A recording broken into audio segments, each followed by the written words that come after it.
बिस्मिल्लाहिर्रहमानिर्रहीम। अस्सलाम वालेकुम नाज़रीन, प्रोग्राम सिटी 10 में खुश आमदीद। मैं हूँ आपकी मेज़बान अना यूसुफ। उम्मीद है आप सब लोग ठीक ठाक होंगे। जुमे का मुबारक दिन है आप सब लोगों को, जुमा मुबारक। गुजारिश है कि जब भी नमाज का एहतमाम करें अपनी दुआओं में हम सबको याद रखें, अपने मुल्क को कौम के लिए दुआ करें। ये जो हमारे ऊपर स्मॉग की सूरत में आफत है जिसकी वजह से आज स्कूल बंद हैं। बाय द वे आज पहला रोज़ है स्मॉग की वजह से स्कूलों की बंदिश का। जो अदालती अहकामात हुए उसके बाद स्कूल एजुकेशन डिपार्टमेंट की तरफ से नोटिफिकेशन हुआ, सो आज से इस पर इम्प्लीमेंट भी हो चुका है। तो हमें थोड़ा सा अब अपने आप को बहुत ज़्यादा एक्टिव करने की मेरे ख्याल से ज़रूरत है। इन चीज़ों को लेकर खुद अपना रोल प्ले करने की ज़रूरत है। साफ़ सुथरा माहौल बनाने में हम सबको मिलजुल कर किरदार अदा करना है। अपनी रिस्पॉन्सिबिलिटीज़ जब समझना शुरू हो जाएंगे तो यकीन मानिए वो कतरा कतरा मिलके दरिया बनता है, समंदर बनता है। बहुत सारी चीज़ें खुद ही बेहतरी के रास्ते पर चलती हैं। तो प्रोग्राम का बाकायदा आगाज़ करते हैं। आगे चल के मेहमान भी इंशाल्लाह हमें ज्वाइन करेंगे और इसके साथ साथ हमने दीगर सेगमेंट भी प्रोग्राम का हिस्सा बनाने हैं। आगाज़ है हमारा सबसे पहले आज की टॉप स्टोरी से। पहली खबर क्या है? सियासी राबतों में तेजी आने लगी है। शुजात हुसैन की चौधरी सरवर से मुलाकात।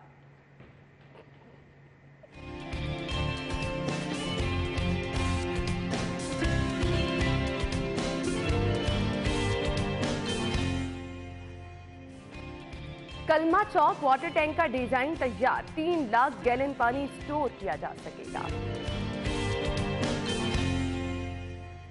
मार्केट में आटे की किल्लत बरकरार, यूटिलिटी स्टोर के बाहर लंबी कतारें।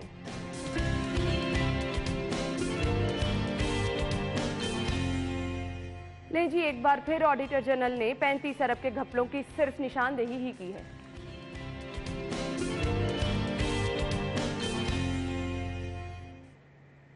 सो आज की खबरें आप जान चुके हैं। अपने रिपोर्टर्स की तरफ चलेंगे। हमारे साथ हमारे सीनियर रिपोर्टर्स मौजूद है। इमरान यूनस और इरफान मलिक ने ज्वाइन किया है। अस्सलाम वालेकुम। क्या हाल चल है? अच्छा जी, हम चलते हैं जी आज की पहली खबर की तरफ। और आज की पहली खबर हमारे पास है जी सियासी मंजरनामे से सियासी जोड़ तोड़, सियासी राबते हम तेजी देख रहे हैं। शुजात हुसैन की चौधरी सरवर से मुलाकात हुई है। इमरान भाई आपसे आगाज़ कर देते हैं। देखें जी, पहले तो अगर हम बात करें इस पर कि साबिक वज़ीर-ए-आज़म और PTI के चेयरमैन इमरान खान जो हैं वो असम्बलियाँ तहलील करने के हवाले से जो है वो आजकल काफ़ी सरगर्म हैं। हालांकि वो पूरी जमात में सिर्फ अकेले हैं। हाँ, पूरी जमात में सिर्फ अकेले हैं जो कि असम्बलियाँ तोड़ने की ख्वाहिश जो है भी पिट गया। जी बिल्कुल, असम्बलियाँ तोड़ने की ख्वाहिश जो है वो रखते हैं। और अगर देखा जाए कि इस वक्त जो मुल्क की माशी सूरत हाल है इसमें किसी सूरत भी जो है वो असम्बलियों को तहलील नहीं होना चाहिए। वक्त पर इंतखाबात जो हैं वो होने दें। और दूसरी बात यह है कि अगर इमरान खान जो हैं असम्बली तहलील कर भी देते हैं तो फिर आने वाले वक्त में इन्हीं के लिए मसाइल जो हैं वो पैदा होंगे और मुल्क के लिए भी होंगे, क्योंकि उससे मईशत तो बेहतर होने वाली नहीं है। इस वक्त जो मुल्क के हालात हैं, इस वक्त तमाम सियासी जमातों को एक पेज पर इकट्ठे होने की ज़रूरत है, बजाय ये कि सियासत करें। थोड़ा रियासत को जो है उसको बचाने की तरफ ध्यान जो है वो दे। अच्छा, चौधरी सरवर साहब हमेशा जो है हम देखते हैं कि सेटलमेंट कराने की कोशिश करते हैं, कुछ समझदार बातें करते हैं। आप कह रहे हैं जी अदम बर्दाश्त सियासत की हौसला शिकनी अहम ज़रूरत है इसके खात्मे की। अदम बर्दाश्त अगर हम इमरान खान साहब की बात ही कर लें, वहाँ तो बर्दाश्त है ही नहीं। देखिए वहाँ पे भी बर्दाश्त है, ये नहीं कह सकते कि आप पाकिस्तान तहरीके देखिए ये इतना सब्र किया, ये नहीं कह सकते आपके तहरीके इंसाफ में बर्दाश्त नहीं है। अच्छा, एक जो है उनको इनकी शख्सियत को अगर निकाल दिया जाए तो बाकी में कुछ लोग जो हैं वो निगोशिएशन की तरफ जाने के लिए तैयार रहते हैं, क्योंकि वो पार्टी वन मैन आर्मी है। इमरान खान जो कह देते हैं, फॉलोवर अगर नहीं माने तो अगर उनके साथ भी बुरा भला सोशल मीडिया पे हो जाता है। अगर उनका कोई इत्तेहादी जो अगर इस तरह की निगोशिएशन की बात करे तो उसके ऊपर भी अटैक करने शुरू कर दिए जाते हैं। अगर उनका अपना कोई जो सियासी उनके बाजू हैं उनके, अगर वो बात करें तो उनके साथ भी यही होता है।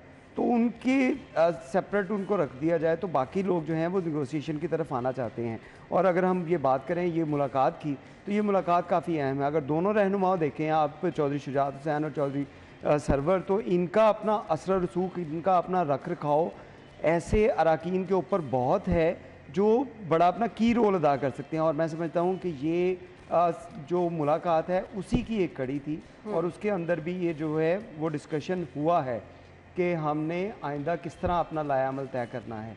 क्योंकि आप देखें कि जैसे इमरान ने कहा कि तहरीक इंसाफ की तरफ से ये बार बार कहा जा रहा है कि हमने असम्बलियाँ तहलील करनी है, और पार्टी के अंदर कई लोग ऐसे हैं जो ये बात मानने को तैयार नहीं, क्योंकि अभी एक तो माशी हालात जो है वो ख़राब हैं, दूसरा उनको अपना फ्यूचर भी जो है वो ताकदार नज़र आ रहा है। उसमें आप देखें कि अगर जितना अब टाइम रह गया आपके पास थोड़ा, इस टाइम के अंदर जितना पंजाब हुकूमत ने बजट जो है वो डिस्ट्रीब्यूट किया है MNS को, MPs को, तो उस बजट का जो है वो इस्तेमाल भी तो होना है। अगर असम्बलियाँ टूट गई तो उसके बाद वो बजट जिन्होंने जो अपने हल्के के लिए लोगों ने मंजूर करवाया है वो तो रुक जाएगा, वो काम नहीं होगा। अगर काम रुक गया तो उनको जो वोट बैंक उनका बनना है वो उल्टा उनके माइनस होंगे। तो इस वजह से वो लोग भी कह रहे हैं। और वैसे भी मुल्की हालात जो बात है कि एक तरफ आप सैलाब से निपट रहे हैं, दूसरी तरफ आप इरफान साहब, आप किसको फिक्र रही है सैलाब की? मैं तो कल देख रही थी सैलाब ज़दगान बेचारे किस तरह से मदद के मुंतजर हैं, परेशान नजर आ रहे हैं। यही बातें हैं ना कि आपके पास पैसे नहीं है, आपको फंडिंग जो है वो हुई है लेकिन उसके लिए भी टाइम दरकार है। अभी सर्वे चल रहे हैं, ये सर्वे कंप्लीट होंगे उसके बाद पैसे आना शुरू होंगे।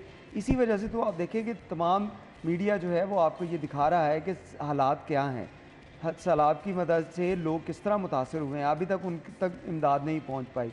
तो ये सारी चीज़ें उसी पैटर्न के ऊपर अगर आप रख के देखें तो ये आपके पास एक तो पैसे की कमी है, दूसरा मुल्की हालात ऐसे नहीं है कि आप इलेक्शन करवा सकें। इमरान खान सिर्फ ये चाहते हैं कि उनको वज़ीर आज़म बना दिया जाए, चाहे जो मर्जी हो जाए। मुल्क जो है वो यानी आप कह दें जिद्दी बच्चे हैं, अपनी जिद पे अड़े हैं। अच्छा, इमरान खान साहब की आपने बात की तो वो ये भी कह रहे हैं कि जनरल बाजवा को कभी बॉस नहीं कहा।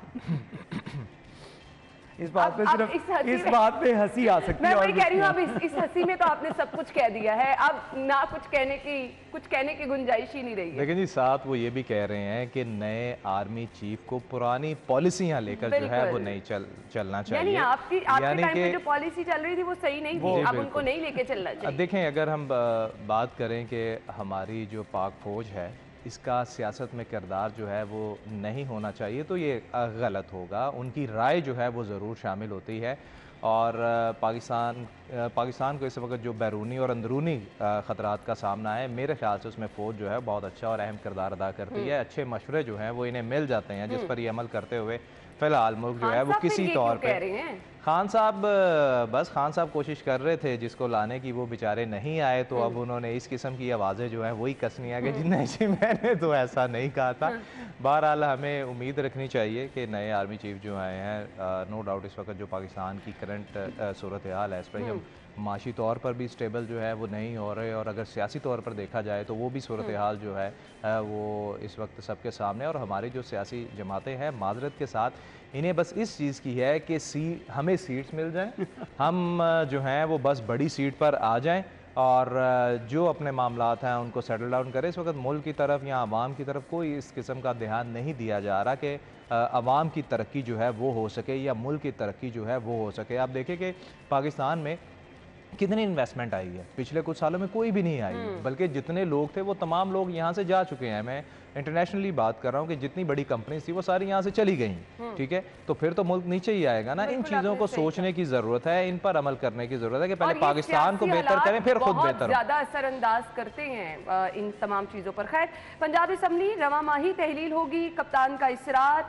इत्तेहाद खतरे में पड़ गया। इरफान, ये क्या हो रहा है? हम बार बार देख रहे हैं कल इसमें बहुत से बयान जो थे वो बड़े अजीबो गरीब थे। हमने फवाद चौधरी का बयान सुना, उन्होंने कहा कि अगर मुस्लिम लीग ये सुने उनकी बात बड़ी, वो धमकी भी थी उसके अंदर, और उसके अंदर जो थी वो तरला मिन्नत जिसे कहते हैं वो भी था। उन्होंने कहा कि अगर काफ लीग को इलेक्शन हमारे साथ मिलकर लड़ना है तो उनको अपना जो है वो लायामल चेंज करना पड़ेगा। अगर इलेक्शन हमारे साथ मिलकर लड़ना है तो इसमें भी उनको धमकी भी दी और उनसे कहा कि हमसे मिलकर लड़ें और लायामल तय करें। अब वही बात है कि आप जिसके साथ भी, इमरान खान साहब ने जैसे कहा कि मैं किसी को बॉस नहीं मानता, जिन लोगों ने भी इनके ऊपर एहसान किया, जिन लोगों ने भी एहसान किया उनके साथ इन्होंने क्या किया। आज देखें अलीम खान कहाँ पे है, आज देखें जहांगीर तरीन कहाँ पे हैं, चौधरी सरवर देख लें कहाँ पे हैं। इस सबके बावजूद ये जो फॉलोअर्स मुझे सोशल मीडिया पे नजर आते हैं, मुझे तो इनकी अकल पे हैरत होती है। अकल की हैरत की बात नहीं है। देखें उनके चाहने वाले हैं, वो सोशल मीडिया के ऊपर अपना इजहार करते हैं। वही लोग थे। आज 8 माह पहले की अगर बात बहुत ही अंधा है। देखें, अगर 8 माह पहले की बात करें तो यही वो लोग थे जो इमरान खान के ऊपर तनकीद भी करते थे जब महंगाई थी, जब गुर्बत उनको जो है वो हर घर के अंदर मौजूद थी और बेरोजगारी हर घर के अंदर मौजूद थी। स्टिल है, लेकिन मैं बात कर रहा हूँ जब इमरान खान वज़ीर आज़म थे तब यही लोग थे। जब सोशल मीडिया के ऊपर इमरान खान के ऊपर बड़ी तनकीद भी की जाती थी, इन्हीं के फॉलोवर करते थे।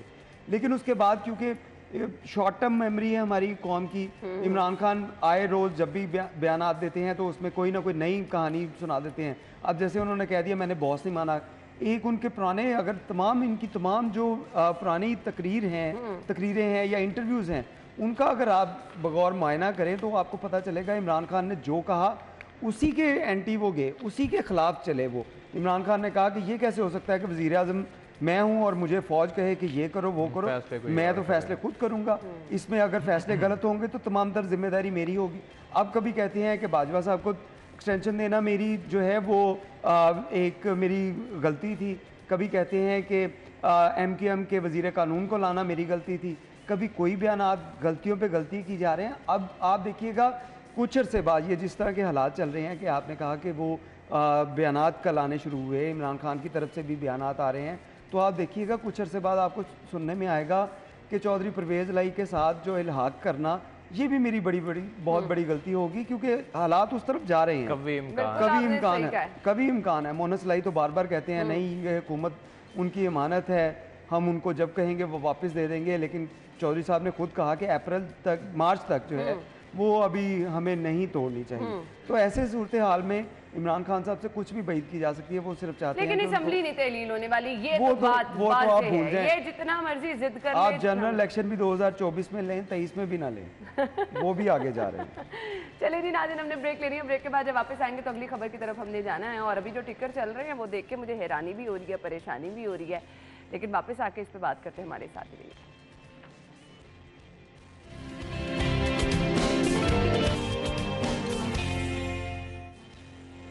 Welcome back. 5 माह के लिए किराए पे जहाज मिलेगा। मुझे तो यही समझ आ रहा है, वो मैं ये कह सकती हूँ बड़े लोग थे बड़ियाँ गल्ला। देखिए जी, हर सूबाई हुकूमत जो है वो अपना तैयारा रखती है, और अभी जिस तरह कैसर खोकर साहब ने बताया है कि नए तैयारी की ख़रीदारी के लिए समरी जो है वो मूव हुई है, और वो समरी जो है महकमा ख़जाना और CM सेक्रेटेरिएट इन दोनों के दरमियान रह रही है।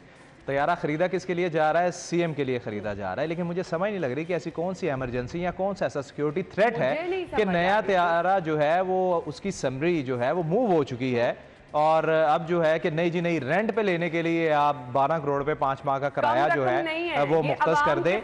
लेकिन वज़ीर आला परवेज़ लाई साहब जो हैं, अल्लाह ताला इनको सेहत तंदुरुस्ती दे, शाहाना अखराजात के मुतल्लिक ये तो बहुत मशहूर है ना, इनके खाबों CM सेक्रेटेरिएट के खाबों के लिए करोड़ों रुपया जब वो लगा सकते हैं, तो ये रेंट पे तैयारा लेना तो मामूली सी बात है के नाम पर। और अब रेंट पे तैयारा लेना, वो भी 12 करोड़ 5 माह के, जो कि अगर पूरे साल की बात करें तो ये मेरे ख्याल से कोई 28-30 करोड़ जो है वो बनता है सालाना। तो ये इनके लिए तो मामूली सी बात है ना। किसके पैसे हैं ना, इसको पैसे को छोड़ें, ये पैसे पंजाब हुकूमत के ही हैं, अवाम के पैसे ही हैं। लेकिन इसमें देखें कि ये अब तैयारा रेंट पे लेने की ज़रूरत क्यों पड़ी? देखिए, अगर नया तैयारा ख़रीदना है तो उसके लिए आपको टाइम टेकिंग एक प्रोसेस है। तैयारा आएगा, आपके इंतज़ार नहीं हो पा रहा। इंतज़ार किससे नहीं हो पा रहा? इंतज़ार इमरान खान से नहीं हो पा रहा। ये तैयारा इमरान खान साहब ने यूज़ करना है। देखिए, इमरान खान साहब को जब से गोली लगी या उनके जहांगीर तरीन या अलीम खान के साथ हालात बुरे हुए, तो उसके बाद ये तैयारा इस्तेमाल किया जा रहा है। तैयारों की कमी पड़ गई, वो तैयारा इस्तेमाल कर रहे थे। अब पंजाब हुकूमत का तैयारा ख़राब हो गया। अब उसके बाद से इनका कोई विजिट भी नहीं आपने देखा, दौरा भी नहीं देखा। अगर यही तैयारा ठीक हो तो कभी KP जाएं, कभी दौरे किए हैं जिससे कौन पहुंचा, मुझे सिर्फ ये बता दें। ये देखें, इमरान खान साहब का इस लाभ के साथ क्या ताल्लुक? उन्होंने तो टेलीथॉन करके कह दिया था कि हमने 13 अरब रुपया जो है 13 अरब डॉलर ला के दे दिए हैं। वो आज तक नहीं पता लगा वो 13 अरब डॉलर कहाँ गए। बिल्कुल, ये बातें तो उनकी तो ऐसी चीज़ें होती हैं कि जो समझ से बालातर होती हैं, उनके बयानात समझ से बालातर होते हैं। मैं जो बात कर रहा हूँ कि पंजाब हुकूमत जिस तरह इमरान खान साहब को सेटिस्फाई करने के लिए और उनको प्रोटोकॉल देने के लिए एफर्ट्स कर रही है, ये तैयारा भी उन्हीं के इस्तेमाल में जाना है। परवेज़ लाई साहब ने तैयारा अपने इस्तेमाल में, उन्होंने ज़्यादा से ज़्यादा गुजरात जाना होता है, तो उसके लिए उनको तैयारे की ज़रूरत नहीं है। उन्होंने और कौन से विज़िट करने हैं आप तक देखें, उनका कोई विज़िट, सिर्फ एक विज़िट जो है अभी कैसर खोकर ने आपको बताया, कि उन्होंने सैलाब मुतासरीन के लिए सिर्फ एक विज़िट किया, उसके बाद उनका कोई विज़िट नहीं है। पहले जो त्यारा इस्तेमाल किया जाता था वो अलीम खान साहब का इस्तेमाल होता था या जहांगीर तरीन खान साहब का इस्तेमाल होता था, वो त्यारे अब रुके हैं। अब उनको त्यारे की ज़रूरत है। जो हेलीकॉप्टर इस्तेमाल करते थे केपी गवर्नमेंट का, वो अब पंजाब में आने से इश्यूज़ क्रिएट होंगे, बातें होंगी, हुकूमत जो है वो उसके ऊपर पाबंदियाँ लगा सकती है, उसके ऊपर जो है वो उसकी इंक्वायरीज़ की जा सकती हैं। तो उन इंक्वायरीज़ के बचने के लिए ये 12 करोड़ रुपया उन्होंने कहा लगा दो। आप देखें कि उनके घर के ऊपर 5 करोड़ रुपए के सिर्फ जो हैं वो बुलेट प्रूफ शीशे लगा दिए गए, और उसके पैसे कहाँ से गए? वो भी आवाम के पैसे किसी ना किसी की जेब से गए हैं। तो ये चीज़ें जो हैं वो अब आपको ये सारी जो इन्वेस्टमेंट है, या तो आपको चौधरी परवेज़ लाई के सूबे अपने ज़िले में नज़र आएगी, या आपको नजर आएगी जो इमरान खान साहब कहेंगे कि मुझे इस चीज की भाई जरूरत है, वज़ीर आला उसके लिए पंजाब पैसे इमरान लगेंगे। खान के एहसानमंद क्यों ना हो, एक तो सीट बड़ी मिल गई, उसके बाद सीट ना मिलती, ये वज़ीर आला ना बनते तो गुजरात में करोड़ों नहीं अरबों रुपए कैसे लगते? ऐसे ही है। अब तैयारा तो उनके लिए फिर लेना बनता है। मुझे समझ नहीं आ रही, आवाम का पैसा मैं तो कहती हूँ ये हवा में उड़ाया जा कोई रहा है। पूछने वाला नहीं, 12 करोड़ कोई रुपए पूछने वाला छोटी नहीं। रकम नहीं है उनके मतलब लिए तो कुछ भी नहीं है ये। आप आप तो कह रहे थे जी 6 अरब भी कुछ नहीं है। इनके लिए वाकई 6 अरब रुपया कुछ नहीं है। ये टाइम प्रोसेस की वजह से लग रहा है। अगर ये प्रोसेस जो है वो दिनों में मुकम्मल होता तो ये त्यारा अब तक पहुंच चुका होता। हमें नजर आता ना सीएम साहब आवाम की फलाह के लिए बड़े काम कर रहे हैं, सैलाब ज़दगान के लिए उन्होंने काम किया। यहाँ पर हेल्थ फैसिलिटीज हर रोज हर अस्पताल के हालात आपको बता रहे हैं कितने बुरे हैं, लोग परेशान हैं, तालीम का बेड़ा गर्क है। वही गवर्नमेंट थी जो इश्तिहार लगे देख के कहती थी कि ये किसके बाप का पैसा है। हाँ। अब आपको बताएं, ये जब से चौधरी परवेज़ लाई साहब ने हुकूमत संभाली है 10 अरब रुपए के इश्तिहारात सिर्फ पंजाब हुकूमत की जानिब से दिए गए हैं।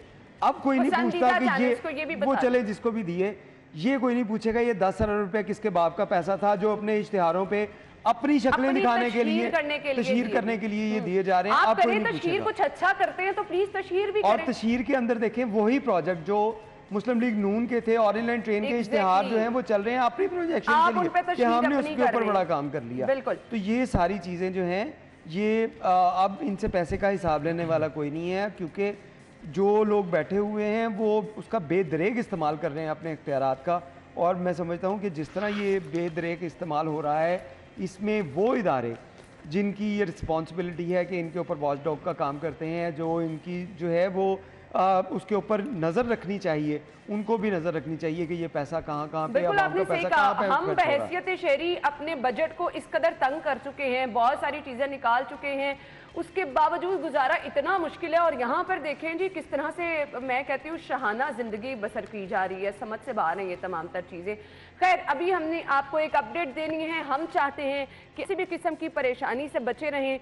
शहर में जिन जगहों पर कंस्ट्रक्शन हो रही है, तामीराती काम चल रहे हैं, जिनकी वजह से मुतबादिल रास्ता इख्तियार करने की आप लोगों को रिक्वेस्ट की जाती है। शहर में 2-3 जगह तामीराती काम चल रहे हैं, तो मैं आपको बता देती हूँ कि कौन कौन से ऐसे रास्ते हैं जहाँ पर आप जाने से गुरेज करें। इस सबसे पहले है जी बांसावाला बाजार से शाह आलम मार्केट रूट का विजिट किया सीटीओ साहब ने, और कंस्ट्रक्शन की वजह से शाह आलम से बांसावाला बाजार मुकम्मल बंद है। यानी यहाँ पे ट्रैफिक का शदीद दबाव हो सकता है, क्योंकि आपको पता है कि आज फ्राइडे है, दूसरे शहरों से भी लोग आते हैं, वीकेंड है यहाँ पर शॉपिंग करने के लिए। सो यहाँ पर बंद किया गया इस रास्ते को, तो बहुत ज़्यादा ट्रैफिक का दबाव हो सकता है। आम शहरी कम से कम लाहौर के रहने वाले जो हैं उनको तो अल्टरनेट रास्तों का पता है, तो अल्टरनेट रास्ता इख्तियार करें। इसके बाद समनाबाद अंडरपास की तामीर के दौरान मुतबादिल रास्ता इख्तियार करें। समनाबाद अंडरपास की तामीर के लिए भी वहाँ पर खुदाई की जा रही है, काम जारी है, सो मुतबादिल रास्ता आपने इख्तियार करना है। सीटीओ साहब खुद भी दौरे कर रहे हैं। इसके बाद जी कलमा चौक रीमॉडलिंग मंसूबा चल रहा है, यहाँ पर भी रास्ता बंद किया गया है। जगह जगह आपकी आगाही के लिए बोर्ड्स भी आवेजा किए गए हैं। तो ये 3 जगह हैं, 3 रास्ते हैं जो कि बंद किए गए हैं। एक समनाबाद, एक बांसावाला बाजार शाह आलम मार्केट के करीब, और सेकेंडली जी कलमा चौक पर। ये 3 मकामात शहर पर हैं जहाँ पर अभी रास्ते बंद किए गए हैं। आप लोगों से रिक्वेस्ट ये है कि किसी भी किस्म की परेशानी से बचने के लिए मुतबादिल रास्ता इख्तियार करें। ब्रेक होगी, ब्रेक के बाद ज्वाइन करेंगे।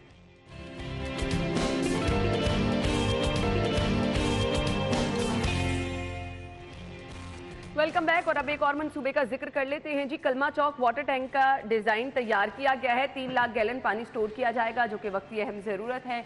कैसा है ये मंसूबा इमरान? देखें जी, दो पहलू हैं इस बात के। इस वक्त जो कलमा चौक की सूरत हाल है, अशद ज़रूरत है कि उसको रीडिज़ाइन जो है वो किया जाए। और दूसरी बात ये है कि लाहौर शहर में जहाँ भी मोस्टली अंडरपासेस जो हैं वहाँ पर पानी खड़ा हो जाता है बारिश के बाद, और फिर काफ़ी ज़्यादा ट्रैफिक जैम की सूरत हाल जो है वो नज़र आती है। लोग जो है वो बेचारे जो उस रोड को जो है वो आमदोरफ्त के लिए इस्तेमाल कर रहे हैं, उन्हें भी कई मसाइल का सामना जो है वो रहता है। बहरहाल अगर इस प्रोजेक्ट को देखा जाए, जो इनिशली प्लान है कलमा चौक को जो रीडिज़ाइन कर रहे हैं, और जो पानी के निकास के लिए जो इनिशली डिज़ाइन बनाए गए हैं वो नो डाउट फिजिबल नज़र आ रहे हैं, और बहुत अच्छे डिज़ाइन जो है वो नज़र आ रहे हैं कि ट्रैफिक की रवानी जो है वो बहुत बेहतर हो जाएगी कलमा चौक के तमाम एरियाज़ में जितनी भी मुल्हिका सड़कें हैं।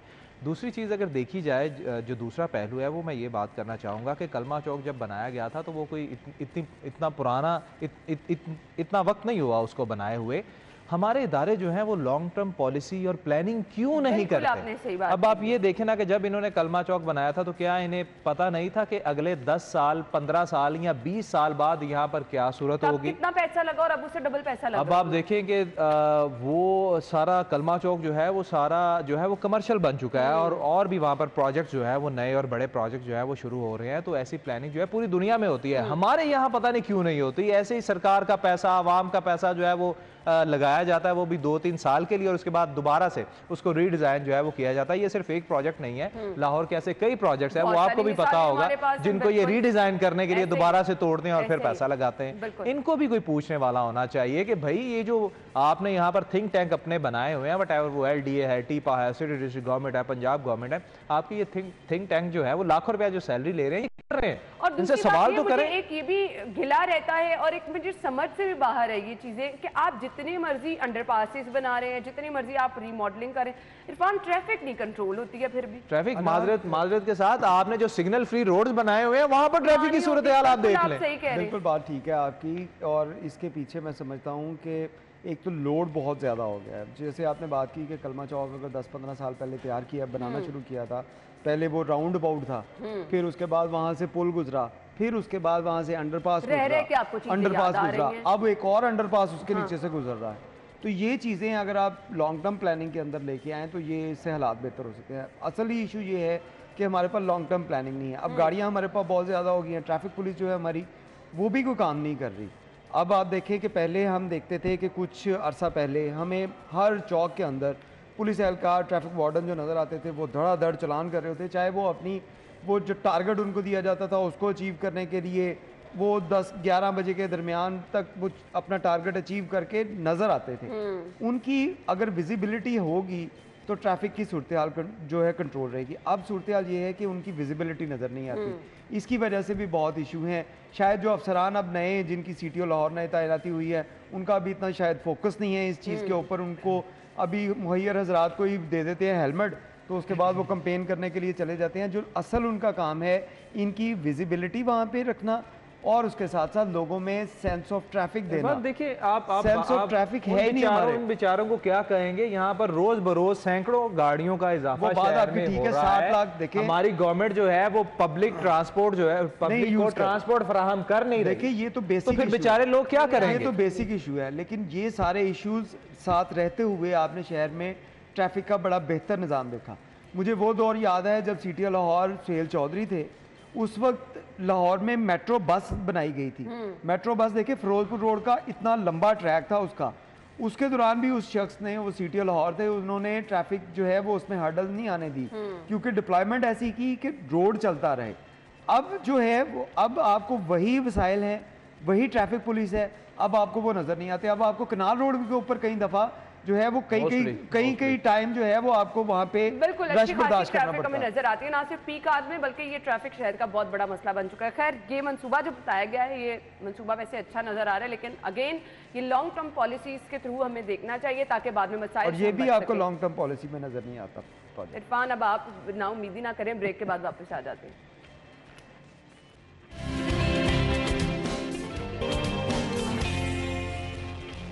खुशामदीद आपको एक बार फिर से कहेंगे। ऑडिटर जनरल ने 35 अरब के घपलों की निशानदही कर दी है। LDA सिटी हाउसिंग स्कीम में माली बेज़ाब्तियों का इंकशाफ हुआ है। ये माली बेज़ाब्तियाँ तो हुई और इंकशाफ भी हो गया। अब मुझे उन मुतासरीन बेचारों पर तरस आ रहा है जिनकी की पूरी ज़िंदगी की जमा पूंजी लूट जाती है। इमरान भाई 35 अरब की माली बेज़ाब्तगी है, हैरानगी की बात है। और ये हुकूमत खुद मुझे अपनी तो समझ रिपोर्ट नहीं पेश आती, कर रही यहाँ है। अरबों की बातें तो ऐसे ही कर दी आप जाती है। यकीन 11 जाने, अरबों का। आप यकीन जाने सरकारी जो इदारे हैं वहाँ पर एक टेंडर जो है ना, उसमें हर शर्त का ख्याल रखा जाता है कि कहीं पेपरा रूल की यहाँ खिलाफ वर्जी ना हो जाए। लेकिन यहाँ पर देखें, LDA सिटी जो है ये ऐसा प्रोजेक्ट है जिस पर हर किसी की नज़र थी, और इसकी जितने भी स्कीमें लॉन्च हुई हैं तमाम में ये माली बेज़ाब्तगियाँ जो हैं वो पाई गई है, लेकिन अभी तक कुछ हो नहीं पाया। और अब परेशानी जो है वो मुझे ये हो रही है कि अगर ये 35 अरब की माली बेज़ाब्तगी हैं जिसमें ये बयान किया जा रहा है कि बगैर टेंडर के 33 अरब का ठेका जो है वो दिया गया। हैरानगी की बात है कि आप बगैर टेंडर के कैसे, और उजलत में दिया गया। भाई ऐसी क्या जरूरत थी कि आपने बगैर टेंडर के आपने 33 अरब, एक रकम होती है, सरकारी रकम है, सरकारी इदारे ने ये रकम दी, सरकारी इदारे ने ही आगे ये ठेका जो है वो बगैर टेंडर के दिया, और अब सरकारी इदारा ही रिपोर्ट दे रहा है कि जी ये माली बेज़ाब्तगियां जो है वो हुई है। अब बात यहाँ पर ये है कि यहाँ पर होगा क्या, अब क्या होगा आगे? कुछ भी नहीं होना, क्योंकि तमाम लोग जो हैं अल्हम्दुलिल्लाह ये मिले होते हैं, तमाम सरकार एक दूसरे को बचा रहे होते हैं। इरफान एक कमेंट चाहिए ना, ये होगा तो कुछ नहीं, ये तो बता दीजिए। होगा तो कुछ नहीं इसका खैर, लेकिन ये है कि ये माली बेज़ाब्तियों की अगर पॉइंटेशन हुई है तो खुदारा इसकी सलूशन भी बताएं, या इसके ऊपर अगर कोई कर रहा है, किसी ने माली बेज़ाब्तियाँ की हैं तो उसको आज तक कभी आपने कुछ सज़ा के लिए तजवीज़ की है? किसी को सामने तो लेके आए। ये सिर्फ मेरे ख्याल में प्रेशराइज करने के लिए ऑडिटर जनरल रिपोर्ट जो है वो दे देते हैं, होते रहेंगे और इसी तरह से ये सिलसिले चलते रहेंगे। चलते थैंक यू सो मच, आप लोगों के वक्त का शुक्रिया। नाज़रीन, ब्रेक होगी, हेडलाइंस होंगी, फिर आते हैं शो में।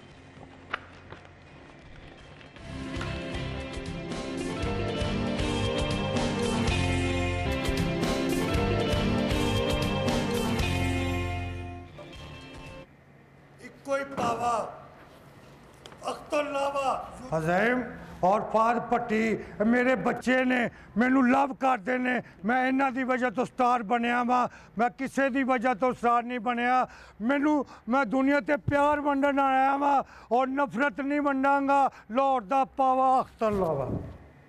ये डायलॉग आपने सोशल मीडिया पे सुना भी, देखा भी, और लाहौर का पावा जो है वो आपको हर जगह पे सोशल मीडिया पर धूम मचाता भी नज़र आ रहा है। सो नाज़रीन, हमें अब से कुछ ही देर में अख्तर लावा साहब ज्वाइन करेंगे। अब से कुछ ही देर में शो में हमारे साथ वो मौजूद होंगे और इस डायलॉग की कहानी हमने उनसे जानी। मैडम अख्तर लावा कभी लेट नहीं होया, ज्वाइन कर ही चुके हैं।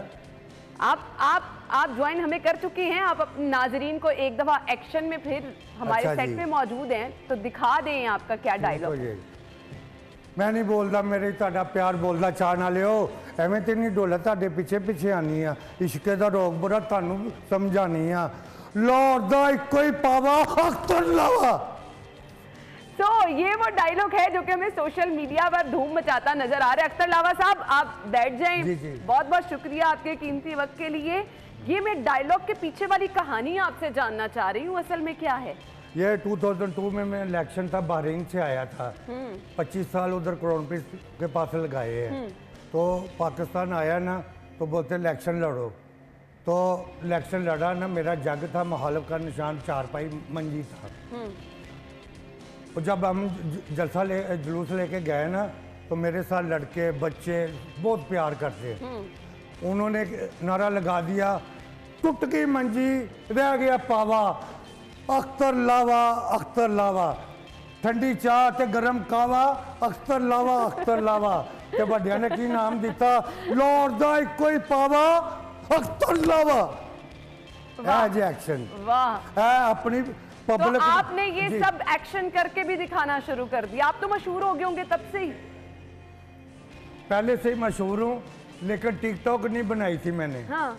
अभी ये 5-6 महीने पहले आप तो बड़ी जबरदस्त एक्टिंग कर लेते हैं, तो आपको सियासत में जाने का शौक कैसे आया? दरअसल मैं बाहर से आया था ना, मेरा रिश्तेदार है राना मसूद, मैं नून लीग से। ठीक है ठीक है। तो मैं इश्तियाक, उन्होंने बोला यार तू लड़ इलेक्शन। मैं बोला मैं अपनी फैमिली से बात करता हूँ। सही। और जिससे भी बात की बोलो ये इधर ये बहुत रोले है, तू शरीफ आदमी है, ये लोहे के चने आपसे चबाए नहीं जाने। मैं क्या, मैं चबा लांगा, तुसी मेरी सपोर्ट करो। हाँ। ते वो इलेक्शन लड़िया ते उस तो बाद इतना फेमस मैडम अल्लाह ने मुझे शोहरत दी। टिकटॉक बनाने का ख्याल कैसे आया? हाँ, टिकटॉक वैसे ही मरी में गए थे हम लोग। मैं अपनी बेटियों के लिए ना 2 गिफ्ट दुपट्टे लिए, तो मैं ऐसे ही एक्शन करके थोड़ा डांस किया। तो वो रहमत खान और मुर्तज़ा चबेल ने ना कहा ये तो स्टार बन सकता है। तो मैं यार बेवकूफ़ी ने तुसी लगदा मेरे को कड़ाई खाओ जे तो तुसी खा लो, ऐ नहीं मैं काम कर सकदा। तो कहता नहीं तू कर सकना। उस तो बाद बनानियाँ शुरू कर देतियाँ ये टिकटॉक। माशाल्लाह माशाल्लाह, पहली 2 मिलियन पे जाके बंद हुई। वाह। है बंद कर दी उन्होंने। फिर मैंने अभी तकरीबन 20 दिन हुए हैं दूसरी स्टार्ट की है। अच्छा। अल्लाह ने मुझे इतनी शोहरत दी, खैबर से लेकर अमेरिका तक उत्थे काले गोरियां भी कह रही हैं लौटा पावा अख्तर लावा लौटा पावा। मैनू बड़ी खुशी है, परवरदिगार ने मैनू इन्ना प्यार दिता है। पाकिस्तानी बच्चे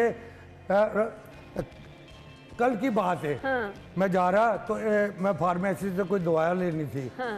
तो उधर ना तो एक बच्चा देख के बोलता है मामा लाहौर दा पावा। ओ बाजी आई मेरे कोल है ते उनका बाप भी आया ते कहंदा प्लीज़ एक टिकटॉक। मैं क्या श्योर, मैं स्टार तुहाडा वां। ते फिर जल्दी जल्दी दिमाग तो लड़ाना पैंदा ना कि मैं की बोलना है।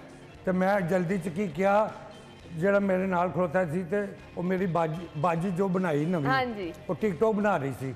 तो मैं डल के भी बोलिया नित खैर मंगा सोनी मैं ताड़ी खैर दुआ ना कोई और मंगदा। ए मेरा बहनोई है, ए मेरा भनेम है, तो जी टिकटॉक बना रही हो मेरी भैन है। हसदी ना निकल गई कि देखो 1 सेकंड में इसने कैसा प्यारा रिश्ता बना दिया है। वाह वाह। तो बहुत ये चीजें होती हैं जो आपको लोगों से मोहब्बत आपकी जो है वो बनाती हैं और लोगों के करीब लेकर चलती हैं। तो ना सिर्फ ये बाहर जा रहे हैं तो लोगों से इनको प्यार मिल रहा है, सोशल मीडिया पर भी लोग जो हैं वो बहुत जबरदस्त कमेंट्स दे रहे हैं, कुछ लोग तनकीद भी कर रहे हैं। तो तनकीद वालों को अख्तर साहब कैसे देखते हैं उस पर भी आएंगे, लेकिन पहले आपको सोशल मीडिया के ट्रेंड्स दिखा देते हैं। गए थे आप क्या यहाँ पे शेर से? हाँ, साथ वाले भाग गया ना। अच्छा। तो मुझे भी, मैं कुर्सी पे बैठा हूँ। तो फिर उसने पंजा मारा ना मुझे। अच्छा। हाँ, तो उसने खींच लिया। ओहो, फिर कैसे बचाया अपने आप को आपने? बस एक्स्ट्रा उसने पूरा वार उसके सामने भी तो डायलॉग नहीं बोल दिया था शेर के सामने? हाँ, वो कहना मैं जंगल का शेर हाँ ते तुसी लाहौर दा पावा तो मुकाबला कर ले। मैं क्या नहीं तू जित गया, तू जंगल का शेर है भाई, तू डड है। सही। अब मुझे ये बता दें कि ये अदाकारी आपको गॉड गिफ्टेड है, किसी को पसंद करते हैं अदाकार को जिसको देख के आप कॉपी भी कर लेते हैं कुछ उनके डायलॉग्स। कौन सा अदाकार पाकिस्तानी पसंद है? सुल्तान राही, हाजी सुल्तान राही। तो आप उनका कोई डायलॉग भी हमें बोल के दिखाओ। हाँ, क्यों नहीं। मौले नू मौला ना मारे ते मौला नहीं मारदा भैना, एवें लोग बुला के खड़ा करवा नहीं। मौले नू मौला मारे ते मौला नहीं मारदा भैना, नवे बंदे बुला के खड़ा ना करवा नहीं किते मैनू गंदा सा कढ़ना पै जावे या लाहौर दे पावे नू बुलाना पै जाए। लाहौर दा पावा अख्तर लावा। जबरदस्त जबरदस्त। ये तो आपका डायलॉग सोशल मीडिया पे हम देख रहे हैं, बच्चे बड़े सभी जो हैं। अब कुछ लोग तनकीद भी कर रहे हैं, कुछ लोग नापसंद भी कर रहे हैं, उस तनकीद को कैसे देखते हैं? फायदे में देखता हूँ। पता क्या है, हजरत अली शेर खुदा का कौल है, जिसको शोहरत मिलेगी और ये सच बोलेगा ना उसके मुखालफी भी होंगे। तो मुझे कोई फर्क नहीं पड़ता। वो अपनी असलियत बताते हैं कि हम कचरा खानदान से हैं। अच्छा, फैमिली का कैसा आपको फीडबैक मिलता है? फैमिली क्या सपोर्ट करती है कि अब आपका डायलॉग इतना मशहूर हुआ है तो अब आपको आगे भी वीडियोस बनानी चाहिए? नहीं, पहले तो मेरी बीवी मुखालफत करती थी। तो बच्चे स्कूल कॉलेज जाते स्कूल जाते हैं ना, तो मैडम कहती थी, वो बोलते हैं पापा आपका बड़ा नाम है। अभी नहीं, पहले से ही है। तो बहुत बोलते हैं आपके पापा ना अच्छी टिकटॉक बनाते हैं। तो बीवी ना बोलती थी तू केड़े काम च पै गई है, तेरी उम्र है। मैं क्या दिल होना चाहिए, जवान उम्र च की रखिया है। मैं फिट हाँ, मैं एक्सरसाइज करना गुलशन रावी 6 चक्कर लगाता हूँ 2.25 किलोमीटर का ना उस ट्रैक है। और पूरी दुनिया जानती है अख्तर लावे को, क्योंकि मैं हर एक चीज़ जो है ना लावा है ना हमारा निक नेम है। अच्छा। हमारे बड़ों ने 2 अंग्रेज़ों को मार दिया था, ब्रिटिश गवर्नमेंट थी ना पहले, तो उनको ना दरख्त पे टांग दिया था, तो पूरे मशहूर हो गए थे। सही। फिर उन्होंने ना जो मेरा बड़े थे ना, उन्होंने दोनों को ना फांसी लगा दिया था। अच्छा। तो बोलते हैं ये तो डरने वाले नहीं, ये तो लावा नहीं फूटता, वो लोग है। सही है, हम लोग का राही है। सही। अच्छा अख्तर लावा साहब, जब लोग आपको पसंद करते हैं, जब लोग आपको बड़ा अच्छा फीडबैक देते हैं, तो फिर जिम्मेदारी एक बन जाती है कि अब आपने कुछ अच्छा करना है, अपने मुआशरे के लिए कुछ पॉजिटिव मुस्बत किरदार अदा करना है। तो अब आपने सोचा कि कुछ ऐसी वीडियोस बनानी है जिससे लोगों को अच्छा मैसेज पहुंचे। आपके ये जो आपको लाहौर का लावा कहा गया है, लाहौर का पावा अख्तर लावा कहा गया है, अब आपने लाहौरियों को मोहब्बत भी देनी है, लाहौरियों को कुछ पॉजिटिव सिखाना भी है, वो चाहे बच्चे हैं वो चाहे बड़े हैं। ऐसी वीडियोस ऐसे काम कर रहा हूँ जी। ये स्काईवे रोड है, यानी बंद रोड पे नियाजी अड्डे के साथ है। इतना इतना कचरा था वहाँ पे, 3.5 साल फेंकते। यही मैं चाह रही थी कि अब कुछ आप अच्छा भी करके दिखाएं। कचरा था इतना इतना। उधर से लेडीज, कोई बच्चे एकेडमी जाते हैं, कोई जॉब करने जाते हैं, बहुत ही बड़ा रास्ता है, यानी कम से कम 70 तो 80 हज़ार लोग जाते हैं। ये गाड़ियाँ 20 से 30 हज़ार जाती हैं। मैं एक दिन गया, वही मेरा एरिया है, वहीं से इलेक्शन जीता हूँ मैंने, है। तो जब मैं देखा ना तो लेडीज ना ये पहुंचे ऊपर करके ना तो जा रही थी, तो मेरे को बहुत, मैं बोला ये भी इंसान है, मेरी ये फैमिली, मेरी बेटियां हैं। तो मैं दिल अपने आप को देखा कि मैं कहा या अल्लाह ये साफ करवाना है। मैं झूठ नहीं बोलता, मेरा अल्लाह गवाह है। मैंने सुबह 4 बजे जाना अजानों से पहले, उधर बैठना, क्योंकि ये जो है ना अड्डे वाले ये ड्रमों के ड्रम कचरा फेंकते थे, लोग फेंक दिए, खाकरों ने दूर जाने से अलावा उधर ही फेंक दिए। मैंने ना, हमारी गवर्नमेंट आई थी ना हमदा शहबाज के पंजाब में, मैंने ऐसे ही चला गया। मैं बोला जी मुझे सैनिटेशन का मैनेजर बनाओ। मैंने ये, उन्होंने बोला यार हम तो आपको कह रहे थे आओ लावा, तू तो काम वाला आदमी है, आज से तो वो है। मैं बोला ये आदमियों को बोल दो बुला के कि लावा जो कहेगा वही होगा। उन्होंने बोला वो दरोगे को, मौसम को, कि यार लावा जो कहेगा वही इंचार्ज है। मैं साथ लिया उनको, जितना कचरा उठाया था 8-10 ट्रक बड़े। यानी आप अच्छे कामों पर भी फोकस कर रहे हैं। हम चाहते हैं बच्चों के लिए भी आप कुछ ऐसे मैसेजेस दें जो उनके लिए मुस्बत हों, आप कुछ अच्छा मुआशरे में या फीडबैक देना। देखिए लोग अब आपको फॉलो करने लगे, लोग आपके स्टाइल को कॉपी कर रहे हैं, लोग आपकी बात को सुन रहे हैं, मान रहे हैं। तो एक एक्टिव रोल, एक मुस्बत रोल आपको भी अदा करना है। खैर अख्तर लावा साहब जब हमारे दफ्तर में आए तो हमारे दफ्तर के लोगों ने इनको किस तरह से वेलकम किया, कितना प्यार इनको यहाँ पे मिला, वो भी आपको दिखा देते हैं। बोलता मेरे चार वाले प्यार बोलता, मैं ते टगेरा नहीं, तुझे करोड़ा दे लौटा पावा। मैं नहीं बोलता। तो आप ये देखिए कि लोग किस तरह इनके साथ मोहब्बत का इजहार कर रहे हैं, बाहर भी जहाँ कहीं पे जा रहे हैं। सो अब आपके ऊपर जिम्मेदारी बहुत ज्यादा बढ़ गई। मैडम बताता हूँ मैं, मेरा मैसेज है यूथ को, मेरी बेटियां कॉलेजों में पढ़ती हैं, बिल्कुल है, अपने माँ बाप की कदर करें, बच्चों को 10 साल के बच्चों को मोटरसाइकिल मत दें, ये अपना नुकसान करेंगे या दूसरे का करेंगे। सही कह रहे हैं आप। हाँ, जिंदगी बनाएं, अख्तर लावा के जैसे पब्लिक का काम करें, खिदमत खलक करना भी इबादत है। दुनिया में हम आए हैं अपने लिए नहीं, दूसरों के लिए काम करने के लिए। ये हदीस है, अख्तर लावा नहीं कह रहा है, दुनिया से जुदा बातें नहीं कर रहा, लेकिन हमारे हुक्मरान जो टीवी के ऊपर बैठ के कहते हैं या स्टेज पे कहते हैं अमल करना चाहिए इनको। पब्लिक बहुत बेटा गरीब हो गई है, उसको कौन देखेगा। जो कोई बोलता है कि मदीने की रियासत बनानी है, बनाओ। हम तो चाहते हैं, कौन से मुजरिम है हम, कौन सा मंशिया फरोश है। बिल्कुल, आपने एंटरटेनमेंट के साथ साथ ये जो बड़ी जबरदस्त बातें लोगों तक पहुंचाई हैं और इतना अच्छा आपका मैसेज है। गाने का भी शौक है आपको? हाँ जी। कौन सा सिंगर पसंद है, कुछ गा के सुनाना चाहेंगे आप? हम चाह रहे हैं आज हमारे प्लेटफॉर्म से आप कुछ नया टैलेंट भी दिखा दें इस डायलॉग के बाद। ये मैं अपनी बीवी के लिए, क्योंकि वो नाराज रहती है ना। अच्छा दुनिया किसी के प्यार में जन्नत से कम नहीं, एक दिल रुबा है जो हूरों से कम नहीं। जबरदस्त, वाह। भूले से मुस्कुरा दे मोती बरस पड़े, और मैं की कवा मन जा लौर दा पावा अख्तर लावा। तो नाजरीन, आपने देखा कि अख्तर लावा साहब ने एंडिंग भी जो अपने उसी डायलॉग पे की है, लेकिन गाना भी आपने बहुत ज़बरदस्त सुनाया है। बहुत बहुत शुक्रिया आपके कीमती वक्त के लिए। तो हम चाहेंगे इसी तरह आप लाहौरियों को भाते रहें, सोशल मीडिया पे धूम मचाते रहें, लेकिन जो आपने एक्टिव किरदार अदा किया कि आपने कुछ मुस्बत बातें भी आप लोगों को सिखानी है, सो हम उसके भी जो है मुंतज़िर रहेंगे कि आप अपने प्लेटफॉर्म से लोगों के लिए अच्छा क्या कर रहे हैं, वो भी हम अपने नाज़रीन को ज़रूर दिखाते रहेंगे।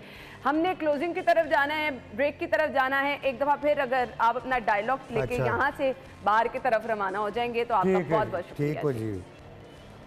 देखिए, मैं पब्लिक के लिए कुछ भी कर सकता हूँ। सियासतदानों ने उनके चेहरों से खुशियाँ छीन ली। हाँ। एक अख्तर लावा है, दिल से साफ आदमी।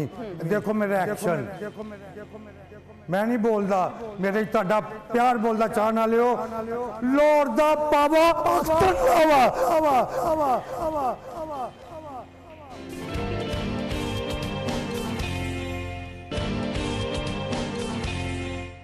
खुश आमदीद आपको एक बार फिर से कहेंगे नाज़रीन। पाकिस्तान में टैलेंट की कमी नहीं है। अभी हमने टैलेंट की मुख्तलिफ शक्लें हम आपको दिखाते भी रहते हैं, मिलवाते भी रहते हैं। अभी आपने अख्तर लावा साहब की शक्ल में एक टैलेंट देखा, सिंगिंग की शक्ल में हम आपको कितने टैलेंट दिखाते हैं। असल में ये लोग बिलाशुबा पाकिस्तान के लिए काम कर रहे हैं, और मैंने जैसे कि कहा कि बस इनको एक प्लेटफॉर्म मिलने की ज़रूरत होती है, और बस ये अपनी फील्ड में फिर ज़बरदस्त काम करके दिखाते हैं। ऐसा ही एक और नाम हमारे साथ मौजूद है जी, पावर लिफ्टर हैं मुस्तफ़ा फ़ारान बेग, जिनके बारे में मैं आपको बताती चलूँ जी। मुस्तफ़ा फ़ारान बेग एशियन और कॉमनवेल्थ चैम्पियनशिप में बिलतरतीब तलाई और चांदी दोनों तमगे जीतने वाले वाहिद पाकिस्तानी पावर लिफ्टर हैं। अपने मेहमान को अपने शो में वेलकम कहेंगे। अस्सलाम वालेकुम। वालेकुम अस्सलाम। क्या हाल चाल है आपके? जी, आई एम डूइंग वेल अल्हम्दुलिल्लाह। बहुत बहुत शुक्रिया आपके कीमती वक्त के लिए। बिलाशुबा आप लोग पाकिस्तान के लिए बहुत बड़ा फ़ख्र हैं, प्राउड हैं आप पाकिस्तान का। बहुत मुश्किल काम है पावर लिफ्टिंग। कब से शौक हुआ, कब से आगाज़ किया, और आइडिया कैसे आ गया पावर लिफ्टिंग का? मैंने हर नौजवान की तरह जो जिम का फैनेटिक होता है उस तरह जिम ज्वाइन किया था तकरीबन 8 से 9 साल पहले। अच्छा। और बस उसी सिलसिले में मुझे खुद भी अब आइडिया नहीं है कि मैंने कब इस जिम के क्रेज़ को चैनल करके प्रोफेशनल पावर लिफ्टिंग की तरफ आ गया, बट 6-7 साल से तो मैं प्रोफेशनल ट्रेनिंग कर रहा हूँ। अब प्रोफेशनल ट्रेनिंग कर रहे हैं। सो अभी माशाल्लाह आप जिस लेवल पर हैं, आपने कहा ट्रेनिंग भी आप कर रहे हैं, इसके लिए कितनी मेहनत करनी पड़ती है, अपनी फिजिकल हेल्थ का कितना ख्याल रखना पड़ता है? ये बहुत मुश्किल काम है। जी, मुश्किल बहुत है। ट्रेनिंग के अलावा दिन में एटलीस्ट 2 से 3 घंटे ट्रेनिंग के अलावा, ट्रेनिंग से ज़्यादा इंपॉर्टेंट आपकी डाइट और आपकी स्लीप होती है। No doubt. तो आप 24 आवर्स ऑन द क्लॉक जो है, यू आर अवेयर कि मुझे इतना डाइट करना है, मुझे इतनी मेरी स्लीप होनी चाहिए ताकि मैं अगला दिन ट्रेन कर सकूं एंड देन कंपटीशन स्केड्यूल पे ऑन टाइम रह सकूं और compete कर सकूं। बिल्कुल। तो ये पावर लिफ्टिंग एक, मैं कहती हूँ, रिस्की काम भी है। खुदा ना खास्ता कभी कुछ ऐसा हुआ कि कोई चोट लग गई, कभी कुछ ऐसी गलती ऐसी हो गई कि आपको प्रॉब्लम भी हुई हो, कभी कोई ऐसा वाक़या भी शेयर कीजिए। इंजरीज और जो मतलब वो तो हर स्पोर्ट्स और वर्क लाइफ का भी हिस्सा होती हैं। ये तो समझ आ रही होती है ना कि रिस्क है। जी, रिस्क इसमें बहुत ज़्यादा होता है, तो इससे आपको प्रोएक्टिव ज़्यादा होना पड़ता है, आपकी ट्रेनिंग में आपको फोकस ज़्यादा करना पड़ता है, और उसके बाद रिस्क मैनेजमेंट के साथ इंजरीज के साथ आपको ये होता है कि you have to hold your head up, और आपने देखना है कि इंजरी के बावजूद मैं इसको किस तरह ऑप्टिमाइज़ करके अपनी ट्रेनिंग को बेहतर कर सकता हूँ ताकि अगली दफ़ा यही सेम इंजरी रिपीट ना हो। इंजरी का लेवल बहुत हाई होता है, लेकिन इसीलिए आपकी स्पोर्ट में और ये हमारी जो यहाँ पे ट्रेनिंग मेथड्स हैं वो लैक ज़रूर करते हैं कि हम इंजरी पे इतना फोकस नहीं करते जितना हम ट्रेनिंग पे करते हैं। बिल्कुल आपने सही कहा। ट्रेनिंग के लिए प्लेटफॉर्म यहाँ पर हमारे नौजवान किसी भी फील्ड में बहुत परेशान रहते हैं कि अगर वो कुछ करना चाह रहे हैं पावर लिफ्टिंग में, मुझे बताइएगा, जो नौजवान आना चाहते हैं उनके लिए एकेडमीज, उनके लिए ट्रेनिंग सेंटर ऐसे मौजूद हैं? रिसोर्सेज तो दूसरी स्पोर्ट्स की तरह लिमिटेड पाकिस्तान में ज़रूर हैं, ये मैं एक्नॉलेज करता हूँ। हमारा जो मेन स्पोर्ट का जिम है जहाँ पे पाकिस्तान वेट लिफ्टिंग फेडरेशन और पाकिस्तान पावर लिफ्टिंग फेडरेशन दोनों इकट्ठे ट्रेन करते हैं, वो लाहौर चुबुर्जी में है। कोचेस का स्टैंडर्ड भी हाई है, लेकिन ये ज़रूर मैं कहूँगा कि इसमें इन्वेस्टमेंट ज़रूर की जा सकती है, बिकॉज पावर लिफ्टिंग क्योंकि एक सिंगल एथलीट की स्पोर्ट है, मेडल्स लाना रिलेटिवली इजी होता है compare to let's say football या बास्केटबॉल या हॉकी, जिसमें बहुत ज़्यादा इन्वेस्टमेंट भी चाहिए और बहुत ज़्यादा टीम एफर्ट चाहिए ताकि आप एक्सेल कर सकें। ये मैं ज़रूर एक्नॉलेज करता हूँ कि हमारी इंडिविजुअल स्पोर्ट्स में रिप्रेजेंटेशन और फैसिलिटीज़ की प्रोविज़न बहुत लिमिटेड है, और ये एक बहुत स्कोप है जिसमें पाकिस्तान यूज़ कर सकता है, बिकॉज पोटेंशियल भी बहुत ज़्यादा है। अब जो हमारे यंग जनरेशन, हमारे नौजवान इस फील्ड की तरफ आना चाह रहे हैं, अपने आप को प्रिपेयर कैसे करना है, आपकी फिजिकल हेल्थ, आपको अपने आप को किस तरह से रेडी करना है इस तरफ आने के लिए? ये एक बहुत अच्छा क्वेश्चन है, बिकॉज मैं ये नोटिस कर रहा हूँ कि ओवर द प्रीवियस 2-3 सालों में जिम गोइंग का क्रेज़ बहुत ज़्यादा बढ़ रहा है। Exactly. हर नौजवान मेल फीमेल जो है वो जिम ज्वाइन कर रहे हैं, लेकिन उसके साथ साथ हम देखते हैं ना, जिम जाने वाले सप्लीमेंट्स भी बहुत लेते हैं जी। तो उसके बारे में आप बताइएगा, ये इस प्रैक्टिस को आप कैसे देखते हैं? सप्लीमेंट्स अगर जो आप करेक्ट सप्लीमेंट्स करेक्ट डोजेज में ले रहे हैं तो इतनी बुरी चीज़ नहीं है। हमारे यहाँ गलत मशवरे बहुत दिए जाते हैं जिम्स के अंदर, उसको मैं ज़रूर डिस्करेज करूँगा, लेकिन जिम जाना सबसे ज़्यादा मेंटल फिटनेस और मेंटल हेल्थ के लिए बहुत इंपॉर्टेंट है। और अगर हम इसी क्रेज़ को चैनलाइज कर सकते हैं स्पोर्ट्स बोर्ड की हेल्प के थ्रू, कॉर्पोरेट सेक्टर की हेल्प के थ्रू, और इन्हीं जो जिम में जो लोग आना चाह रहे हैं उनको हम चैनल करके professional power lifting, weight lifting, दूसरी स्पोर्ट्स की तरफ लाएं, तो आई थिंक पोटेंशियल बहुत ज़्यादा है। बिकॉज मैं कमर्शियल जिम्स में जाता हूँ, मैं देखता हूँ विदाउट प्रोफेशनल ट्रेनिंग पैशन बहुत मैटर करता है, और हमारे यहाँ पैशन बहुत ज़्यादा है। सही कहा। कुछ इसके पावर लिफ्टिंग का ये जो एक आपका सेगमेंट है, इसके बारे में बताइएगा। ये वेट आपने कितनी देर के लिए लिफ्ट करना होता है, क्या कुछ रूल्स एंड रेगुलेशन तो ऑब्वियसली होंगे, तो हमें भी कुछ बताइएगा। इसमें 3 मेन डिसिप्लिन होते हैं। स्क्वाट जिसको हम बैठक कहते हैं, बेंच प्रेस जिसमें आप बेंच लेट के बार को अपनी चेस्ट तक लाते हैं और प्रेस करते हैं, और तीसरा जो इवेंट होता है वो डेडलिफ्ट होता है जिसमें बार ज़मीन पे होती है और आपको उसको वेस्ट हाइट तक लिफ्ट करते हैं। तो ये 3 पॉसिबल मेडल्स होते हैं। फिर चौथा पॉसिबल मेडल होता है कि जो तीनों में से सबसे ज़्यादा वेट उठाता है उनकी टॉप 3 मैक्सिमम मिनिमम कितना वेट होता है, ताकि हमें भी पता चले कि आप कितना वेट उठा लेते हैं? डिफरेंट कंपटीशन स्टैंडर्ड्स पे डिपेंड करता है, गेम्स को टारगेट करूं ऑन अ लार्जर लेवल ये है कि जो मैं अल्हम्दुलिल्लाह मुझे ये इंटरनेशनल एक्सपोजर मिल रहा है, मैं काफ़ी एथलीट से चैम्पियनशिप से मिलता हूँ, सोशलाइज करता हूँ, और मैं ये रियलाइज़ कर रहा हूँ कि उनकी ट्रेनिंग मेथड्स और स्कूल्स ऑफ थॉट हमारे से बहुत डिफरेंट हैं, वो हमसे काफ़ी आगे हैं, और ये गलत बात नहीं है क्योंकि हमें सीखना चाहिए उनसे। तो मेरा लार्जर लेवल पे प्लान ये है कि मैं उनसे जो भी कुछ सीख रहा हूँ वो मैं यहाँ पे आके इम्प्लीमेंट करूँ। अभी पर्सनल जो मेरी कैपेसिटी है वो तो यही है कि मैं जो ऑलरेडी एग्जिस्टिंग जिम है लाहौर चुबुर्जी में, वहाँ जाके थोड़ी सी कोचिंग करूँ, but in the future I hope इंशाल्लाह कि आप नौजवानों के लिए सर्व भी करना चाह रहे हैं, तो आई मस्ट ये बहुत अच्छी चीज़ है। मैसेज क्या देना देखने वालों को? मैसेज मैं एक रियलिस्टिक मैसेज ये दूंगा कि आप कंसिस्टेंट रहें, keep putting in the hard work. हमारे यहाँ ये होता है कि हम अपॉर्चुनिटी जो है वो आती है और हम उसको वेल नहीं कर सकते। पाकिस्तान में होने के नाते हमें ये रियलाइज़ करना चाहिए कि अपॉर्चुनिटीज़ लिमिटेड आएंगी, लेकिन जब आएंगी तो आपको उनको फुली कैपिटलाइज करना है, और वो आप कैपिटलाइज इसी तरीके से कर सकते हैं कि आप कंसिस्टेंट रहें, आप एनर्जी डालते रहें, और ताकि जब अपॉर्चुनिटी आए तो आप उसको फुली कैपिटलाइज करें। आपने मेहनत करते चले जाना है, कभी भी आपको मौका मिल सकता है और आप छा सकते हैं। थैंक यू सो मच, बहुत बहुत शुक्रिया आपके वक्त के लिए, एंड गुड लक। बहुत बहुत शुक्रिया आपके वक्त के लिए।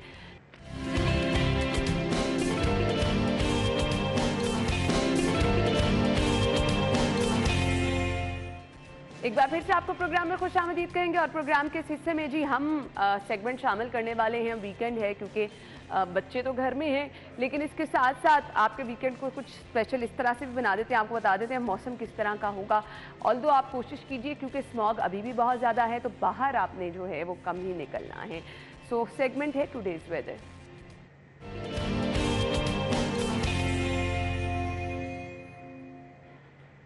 कोमल की तरफ चलेंगे। जी कोमल, बताइए आज मौसम कैसा रहने वाला है? हफ्ता और इतवार शहर का मौसम कैसा होगा, और आज के हवाले से क्या प्रेडिक्शन है? जी बिल्कुल है ना, लाहौर शहर के मौसम के हवाले से बात की जाए तो आज मेरे चेहरे पे पड़ने वाली धूप से आपको अंदाज़ा हो रहा होगा कि सुबह के औकात में ही सूरज ने हर तरफ किरणें बिखेर दी हैं, और शहरी इन सूरज की किरणों से काफ़ी महसूस भी हो रहे हैं, और सुबह के औकात में ही सर्दी की शिद्दत में भी कमी महसूस की जा रही है। टेम्परेचर के हवाले से बात कर ली जाए तो मौजूदा टेम्परेचर भी जो है वो भी 22 डिग्री सेंटीग्रेड रिकॉर्ड किया जा रहा है। माहिरीन ने बताया कि आज दिन भर जो है वो सूरज और बादलों के दरमियान आंख मिचौली का सिलसिला जारी रहेगा, और बारिश के हवाले से कोई भी इम्कान मौजूद नहीं है। आज कम से कम टेम्परेचर जो है वो तकरीबन 12 रहेगा, ज़्यादा से ज़्यादा 25 डिग्री तक जाएगा। जबकि स्मोक की सूरत हाल के हवाले से बात कर ली जाए तो लाहौर में AQI की शरह जो है वो रोज़ बरोज़ बढ़ती चली जा रही है। लाहौर आज भी आलूदा तरीन शहरों की फहरिस्त में है और AQI की शरह जो है वो 459 रिकॉर्ड की जा रही है, जबकि सुबह के औकात में 422 रिकॉर्ड की जा रही थी, जिसकी वजह से शहरियों को हिदायत भी की जा रही है कि मास्क का इस्तेमाल जो है वो यकीनी बनाया जाए और कोशिश करें कि घरों से निकलना है तो मास्क का इस्तेमाल भी करना है और अपनी हिफाजत को भी यकीनी बनाना है, ताकि आप अपनी हिफाजत को यकीनी बनाते हुए शहर लाहौर में दिसंबर जब भीगेगा तो भीगने वाला दिसंबर जो है उसको खूब इंजॉय कर सकें। ठीक है जी, थैंक यू कोमल। हम भी यही रिक्वेस्ट करते रहते हैं सब लोगों से कि आपने बाहर तो जाना ही जाना है, आप घर में तो बंद होकर नहीं रहा जा सकता, लेकिन आपने मास्क का इस्तेमाल करना है ताकि ये जो जहरीला धुआं है कम से कम ये सांस के ज़रिए अंदर आपके ना जाए और आपके फेफड़ों को नुकसान ना पहुंचाए। ब्रेक ज्वाइन करेंगे, ब्रेक के बाद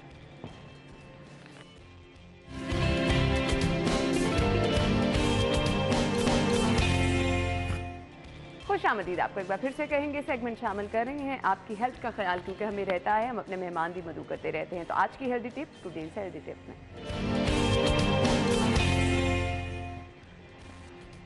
सूजी के फ़वाइद क्या हैं आपको बता देते हैं। ठोस ग़िज़ा है, बच्चों के लिए इसका इस्तेमाल बहुत ज़्यादा मौसर हो सकता है, तवानाई देती है जी इंसानी जिस्म को और हड्डियों की नशोनुमा के लिए भी बहुत ज़्यादा है। आयरन की कमी का शिकार जो लोग रहते हैं उसको भी दूर करती है।